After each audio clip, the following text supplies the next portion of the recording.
अस्सलाम वालेकुम बच्चों, क्या हाल चाल है। उम्मीद है सब अच्छे होंगे। तो लास्ट टाइम हमने जो लेक्चर पढ़ा था उसमें हमने 8.1 एक्सरसाइज की थी, मैथमेटिकल इंडक्शन के हवाले से पूरी एक्सरसाइज की थी। ठीक है, तो आपको यकीनन उनकी समझ आ गई होगी। अगर नहीं आई होगी तो आप हमें कमेंट करके अपने क्वेश्चन जो है वो पूछ सकते हैं और हम आपको इंशाल्लाह इसका जवाब देंगे। ठीक है, हर मुमकिन कोशिश के साथ। तो अब हमारा जो आज का टॉपिक है वो है बाइनोमियल थ्योरम। इंट्रोडक्शन करेंगे बाइनोमियल थ्योरम का आज हम, इसकी डेफिनेशन और कुछ एक एग्जांपल। इसका प्रूफ भी जो है वो इम्पोर्टेंट है, पेपर में आता है, तो इसके प्रूफ पर हम एक अलग से वीडियो बनाएंगे इंशाल्लाह। ठीक है, बाइनोमियल थ्योरम के मतलब आज हमने पढ़ना है, इंट्रोडक्शन करेंगे इसका थ्योरम को। और इसमें दो तीन चीजें हैं जो हम डिस्कस करेंगे, वो बड़ी माइनर तब्दीली के साथ एक दूसरे से अलग हैं। है तो वो एक ही चीज, लेकिन बड़ी ही छोटी छोटी चीजें हैं जिनको हमने ध्यान में रखना है और जो है वो डिफ्रेंशिएट रखना है इन चीजों के दरमियान। ठीक है, तो ये आपने याद रखना है कि बाइनोमियल थ्योरम, बाइनोमियल एक्सप्रेशन और इसकी पावर्स, ठीक है, इसमें बड़ा फर्क है हमारे पास। नेक्स्ट चलेंगे, हम आगे बढ़ेंगे इंशाल्लाह। तो उसमें बाइनोमियल एक्सप्रेशन होगा, तो वो एक्सप्रेशन जो है वो इस थ्योरम से देखने में एक जैसा लगता है, लेकिन उसमें थोड़ी सी लॉजिक जो है वो है चेंज करती जो इसको उसके साथ। चलें, फिलहाल हम बाइनोमियल थ्योरम को शुरू करते हैं। तो इसकी डेफिनेशन मेरे पास, an algebraic expression consisting of two terms। ठीक है, टू टर्म्स पर कंसिस्ट होगा इस तरह से, जैसे ये है। ठीक है, कांस्टेंट नंबर भी हो सकता है, जो पहला है जरूरी है नहीं है कि वो कोई सिर्फ कांस्टेंट ही हो, वेरिएबल भी हो सकता है उसमें, लेकिन हमने ज्यादातर देखने में यही मिलेगा कि ये एक कांस्टेंट नंबर होगा। ठीक है, तो ऐसी ऐसा अलजेब्राइक एक्सप्रेशन जो दो टर्म्स पर मुश्तमिल होगा वो हमें बाइनोमियल थ्योरम या बाइनोमियल एक्सप्रेशन कहलाएगा। ठीक है, जैसे ये एक्सप्रेशन है हमारे पास, आपने बल्कि बड़ी छोटी क्लास में हम शुरू कर देते हैं, ए जमा बी का होल स्क्वायर। आपको पता है ये इस चीज के बराबर होता है। तो यहाँ पर कोई भी चीज हो सकती है, दो टर्म्स का सम होना चाहिए, डिफरेंस होना चाहिए, लेकिन हमने उसको सम में ही तब्दील कर लेना है क्योंकि हमारे पास इसका सम का ही फार्मूला हम लगाते हैं। हाँ, इसमें आपने देखा कि a माइनस बी भी हमारे पास मौजूद है, लेकिन आपने एक बात नोट की होगी कि ये इस तरह से लिखा जाता है। ठीक है ना, क्योंकि जब आप इसको एक्सपेंड करते हैं तो सिर्फ माइनस दो ए बी और ये जमा में ही तब्दील हो जाता है। क्यूब है तो क्यूब का भी फॉर्मूला हमने पढ़ा हुआ है, ए बी ए जमा बी का क्यूब, या जहाँ पे कोई भी दो टर्म है उनका क्यूब, तो आप समझते हैं ए का क्यूब जमा बी का क्यूब। ठीक है, तो चलिए स्क्वायर है। ठीक है, तो ए का क्यूब जमा बी का क्यूब, ये जमा तीन ए का स्क्वायर बी और जमा तीन ए बी का स्क्वायर। एक्स लिखा है तो हम वहां एक्स से रिप्लेस कर देते हैं। हमारा मेन मकसद टॉपिक ये है, ये छोटी छोटी चीजें हमने बड़ी छोटी छोटी क्लासों में पढ़ी हुई हैं। अगर आपको अभी तक याद हो तो जैसे ही हम अलजबरा शुरू करते हैं छोटी क्लासों में, तो हम सबसे पहले इन बेसिक फार्मूले की तरफ आ जाते हैं। ये हमारे बेसिक फार्मूले हैं, इनमें फिक्स है एन टू एन थ्री, कभी आपने फोर का नहीं देखा होगा, फाइव का नहीं देखा होगा, वो बड़ी क्लासों में जाकर हम डिस्कस करते हैं। तो यहाँ पर आ जाए, अब हम इस एक्सप्रेशन को, इस थ्योरम को एन की पावर के साथ जनरल करेंगे। ठीक है, तो ये हमने समेशन में लिख लिया है, दो टर्म्स और उनकी पावर एन है, एन एक पॉजिटिव इंटीजर है, ये बात याद रखनी है, एन जो है वो एक पॉजिटिव इंटीजर है। सही है, पॉजिटिव, नेगेटिव नहीं लेना हमने यहाँ। पॉजिटिव इंटीजर है। तो फिर हम जो है थ्योरम को इस तरह से एक्सप्लेन करेंगे, और ये चीज, ये टर्म जो है, ये वाली टर्म जो दरमियान में हमने इस्तेमाल की है, ये वाली टर्म NCR इसे पढ़ते हैं। आप इसे NCR भी लिख सकते हैं, जरूरी नहीं है कि आप इसको ब्रैकेट में ही लिखें जैसे लिखा हुआ है ब्रैकेट्स में, तो आप इसको NCR भी लिख सकते हैं। क्या? NCR। और ये वही चीज है जो हमने कॉम्बिनेशन में पढ़ी थी। कॉम्बिनेशन याद है ना आपको? कॉम्बिनेशन में भी हमने पढ़ा था NCR। क्या पढ़ा था? n का फैक्टोरियल बटा r का फैक्टोरियल n माइनस r का फैक्टोरियल। यही एक्सप्रेशन ऐसे ही ओपन होना है यहाँ पर। NCR आप इस ब्रैकेट को NCR में भी लिख सकते हैं, जैसे मैंने अभी आपको बताया कि ये जरूरी नहीं है कि आप इसको इस तरह ब्रैकेट्स में ही लिखें, आप इसको NCR करके भी लिख सकते हैं इस तरह से। और ये चीज जो है, ये वाला कांस्टेंट, इसके ऊपर जो पावर है वो जो हमें दी गई पावर है उसमें से कम होती जाएगी। कितनी? r टाइम्स कम होती जाएगी। और जो दूसरा एक्सप्रेशन है हमारे पास x, वो जो है r टाइम बढ़ता जाएगा। ठीक है, r को हमने यहाँ पर r को चेंज कर रहे हैं।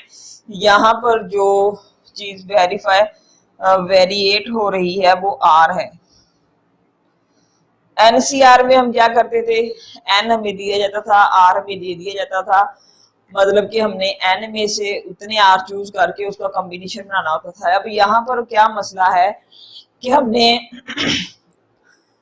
सारे ही r लेने हैं n तक, जितने भी r n पावर होगी हमने उसको r तक लेकर जाएंगे, r को n तक लेकर जाएंगे। ठीक है, अच्छा जी, ये समेशन में लिखा हुआ है r equal to 0 to n NCR an minus r into XR।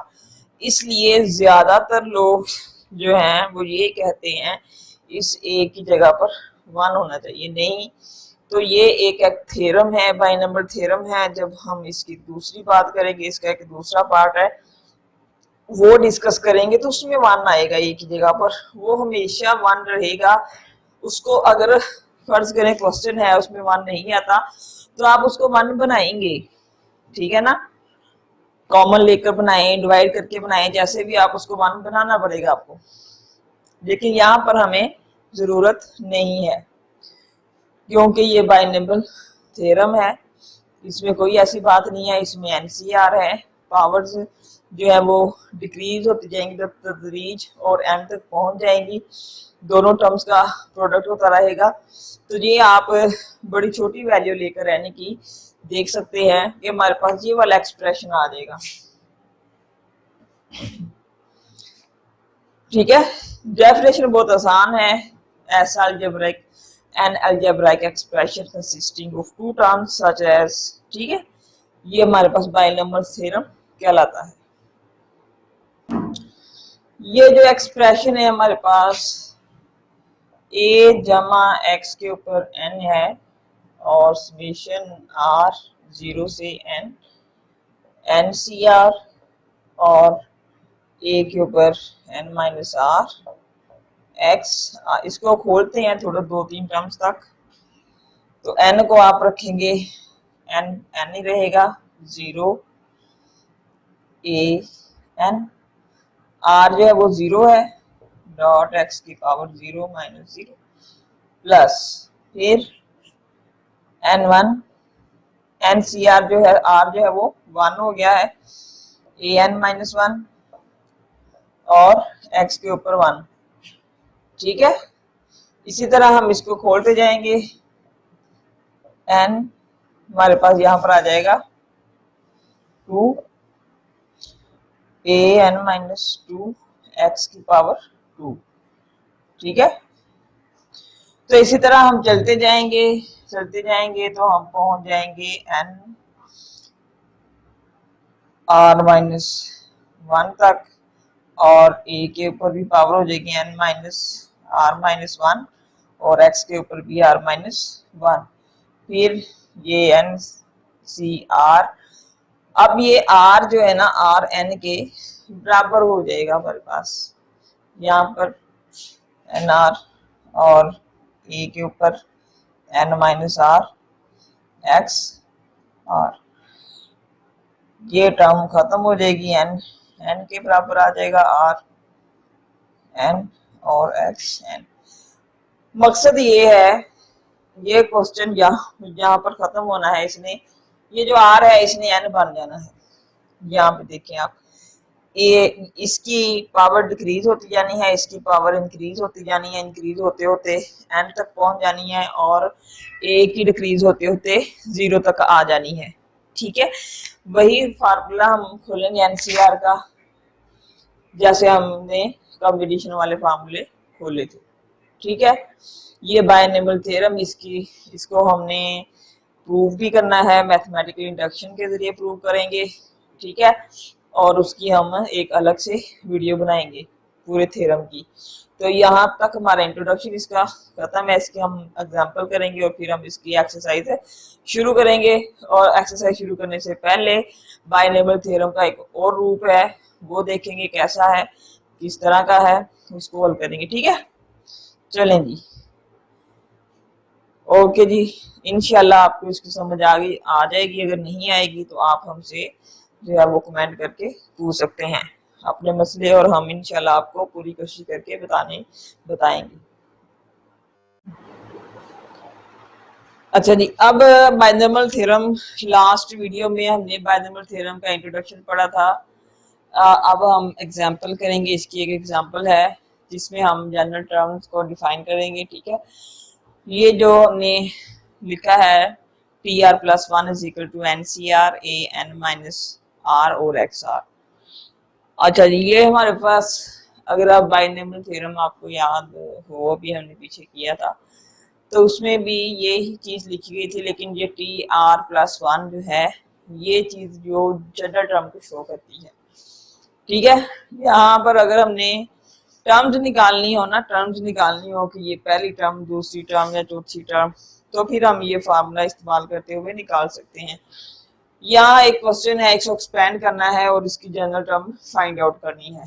ठीक है, तो इस फार्मूले में देखें आप, मैंने आपको पिछले लेक्चर में भी बताया था कि हमने जो है, जो हमारे पास असल में फार्मूला था वो था ए जमा एक्स के ऊपर एन, ये चीज थी। तो इसको हमने इसके तरह का बनाना। देखिए, अब ये दोनों टर्म यही तो नहीं है ना, एक्स भी नहीं है हमारे पास, यहाँ पर सिर्फ दो टर्म्स हैं। तो इसकी डेफिनेशन भी यही बताती थी कि सम ऑफ टू टर्म्स था हमारे पास। ठीक है, तो यहाँ हम इसको चेंज करेंगे, थोड़ा सा चेंज क्या करना है, हमने कंसीडर कर लेना है कि ये जो एक हिस्सा है, इसका पहला हिस्सा है ये वाला ए बटा दो, इसको हम ए कह देते हैं, और ये जो दूसरा है माइनस दो बटा ए, इसको बी। तो एक्सप्रेशन हमारे पास कुछ इस तरह का बन जाएगा, ए जमा माइनस बी के ऊपर 6। ठीक है, चलो जी, हमने कौन सा इसको यूज करना है, ये जस्ट समझने के लिए, क्योंकि ये बटे में लिखा हुआ था, तो ये एक टर्म कंसीडर हो जाएगी और ये दूसरी टर्म कंसीडर हो जाएगी पूरी की पूरी। और साथ हमने माइनस ले लिया है, माइनस हम इसके अंदर लिखेंगे, ये जमा का फार्मूला है, तो इसलिए हम इसको जमा के साथ ही एक्सपेंड करेंगे, क्योंकि अगर हम माइनस के साथ एक्सपेंड करेंगे तो हमारी बहुत ज्यादा गड़बड़ हो जाएगी। वो उससे बचने के लिए हम इसको अलग ही कर देते हैं। जब शुरू करते हैं ए बटा दो से, तो सबसे पहले इसकी पहली टर्म में लिखते हैं बटा दो, और उसकी जो टोटल इंडेक्स है 6 लिख लिया। ठीक है, अब क्या होता जाएगा, एनसीआर, यहाँ भी एनसीआर है, यहाँ भी एनसीआर है, एन क्या है 6 और सी आर क्या है 0। तो इसलिए हमने इसको नहीं लिखा, क्योंकि ये इज इक्वल टू 1 आना है, किसके बराबर आना है, 1 के इक्वल आना है, इसलिए हमने इसको यहाँ नहीं लिखा। हम इसको शुरू करते हैं पहली टर्म के टोटल इंडेक्स से। ठीक है, नेक्स्ट आ जाए, प्लस सेकंड टर्म इसकी लिखी है 6 और ए बटा दो की पावर 5 है और माइनस दो बटा ए, अब इसकी पावर 1 हो गई। अब क्या होगा, यहाँ पर r माइनस 1 हो गया और यहाँ 1 हो गया है। ऐसे ही हम चलते जाएंगे, r2 हो गया है, तो ये 4 है, यहाँ पर r माइनस 2 हो गया है और ये 2 हो गया। इसी तरह यहाँ आ जाएंगे, r-3 हो जाएगा। अब यहाँ पर देखें दोनों की पावर सेम हो गई है, हर जगह हर क्वेश्चन इसकी कहीं ना कहीं जाकर पावर जो है वो सेम भी हो जाएगी। अब फिर यहाँ आ जाएंगे, यहाँ पर r-4 हो गया है, ये 4 है, ठीक है। तो ऐसे ही हम चलते जाएंगे और हमारा जो एक्सप्रेशन है वो पूरा एक्सपेंड हो चुका है 6 इंडेक्स 6 तक। अब यहाँ देखिए आप, सेकंड टर्म में उसने सिर्फ सेकंड टर्म का लिखा है, क्योंकि इसमें जो फर्स्ट टर्म है a/2 इसकी पावर 0 हो चुकी है और NCR जो है वो 6 और 6 हो चुका है, एक जैसा है, तो ये 1 के बराबर हो जाएगा। और किसी भी नंबर की पावर जब 0 होती है तो वो भी 1 के बराबर होता है, इसलिए हमने इसकी सिर्फ वो टर्म लिखी है जिसकी पावर 6 है, ठीक है। अच्छा जी, NCR को कैसे एक्सपेंड करना है, 6 ही आ जाएगा, ठीक है। अगर आप इसका फैक्टोरियल खोलेंगे, ये बड़े आसान सी ट्रिक है, यहाँ पर हमने इस्तेमाल करें, हमें इसका फैक्टोरियल पूरा खोलने की जरूरत पड़ेगी नहीं, बहुत आसान हो जाएगा। यहाँ पर ये और ये NCR है, पूरा फार्मूला लगाने से बेहतर है, पूरा फार्मूला ये है,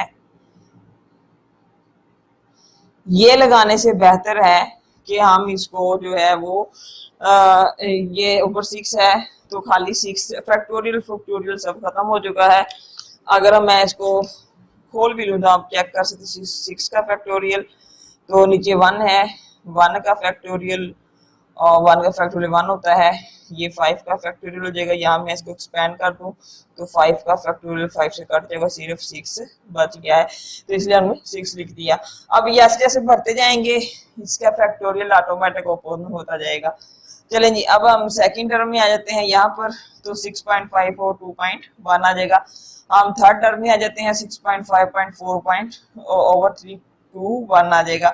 फोर्थ टर्म में चले जाते हैं तो 6.5/2, ये दोबारा से रिपीट होना शुरू हो जाएंगे। आप देखेंगे जैसे ही मिड होगा, मिड जो है वो होने के बाद फौरन ही जो फैक्टोरियल्स हैं वो दोबारा से रिपीट होने शुरू हो जाएंगे, ये देखें। और आप ये देखें कि जो बिल्कुल मिड के साथ है वही नेक्स्ट उसके साथ फौरन आ गया है, ऐसा ही है ना। और जैसे ही एक स्टेप मिड से दूर है तो वही एक स्टेप उससे दूर, वही फैक्टोरियल हमारे पास ओपन हो गया है NCR।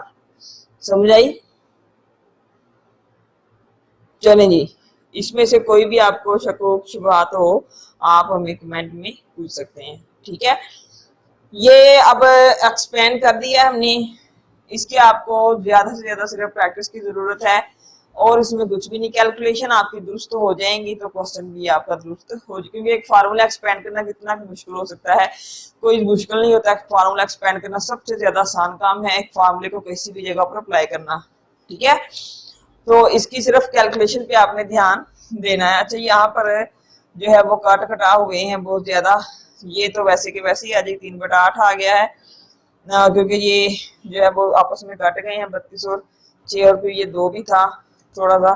अच्छा, माइनस देख लिया, माइनस आ गई है हमारे पास। इसी तरह हमने इनको ओपन थोड़ा बहुत रीअरेंज करके लिख दिया है, तो ये मेरे पास इसकी एक्सपेंड टर्म आ गई है। अब जनरल टर्म में इसको लिखना है, इसकी जनरल टर्म लिखनी है, तो TR+1 6 की जगह R, सही है। R को हमने यहाँ वेरिएट करना है, 6 जो है N जो है वो वैसे का वैसे ही रहेगा, और ये मेरे पास पहली टर्म और ये मेरे पास दूसरी टर्म R है, 6 - R है, ठीक है। इसको थोड़ा सा मैंने इसको थोड़ा सा हल किया है जनाब, आप देखें A ऊपर चला गया है, 6 - R ओवर 2 की पावर 6 - R हो गया है, तो यहाँ पर 2 की R ओवर A की R बच गया है मेरे पास।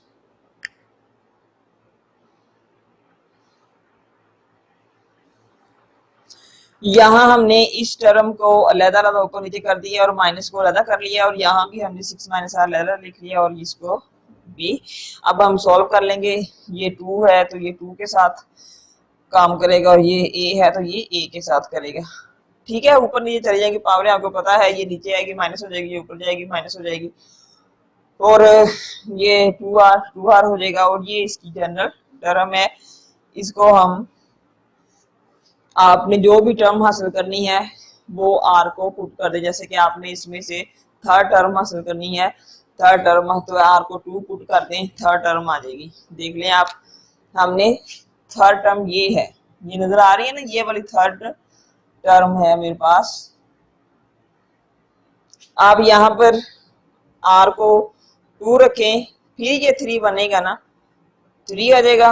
ये हमारे पास -1 के ऊपर 2 और 6 2 और a/2 2 2 4 चेक कर सकते हैं, वही है थर्ड टर्म। ये आ जाएगा मेरे पास 2 आ जाएगा, ठीक है, और ये 6/2 हो जाएगा मेरे पास 6 2, और उसको भी अगर एक्सपेंड करेंगे तो यही आपके पास रकम बचेगी। ये मेरे पास थर्ड टर्म है। ये जनरल टर्म निकालने का फार्मूला है। इसके फार्मूले के जरिए हम पहली, दूसरी, चौथी दरमियान में से कोई भी टर्म निकाल सकते हैं, ठीक है। चले जी, एक एग्जांपल थी, मुकम्मल हो गई है। नेक्स्ट एग्जांपल करते हैं। इसमें हर जगह इसको एक्सपेंड करना ही नहीं, इसके साथ कुछ और चीजें भी डिस्कस करना होंगी अभी। नेक्स्ट हमारा जो लेक्चर होगा वो होगा मिडल टर्म के मतलब,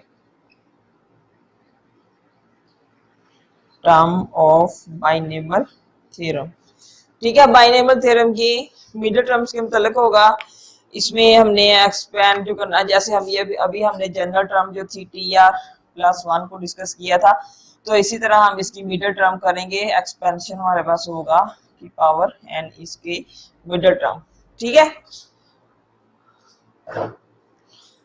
अगले लेक्चर तक के लिए अल्लाह हाफिज। इंशाल्लाह फिर हम मिलेंगे नए टॉपिक के साथ, नए जोश और जज्बे के साथ।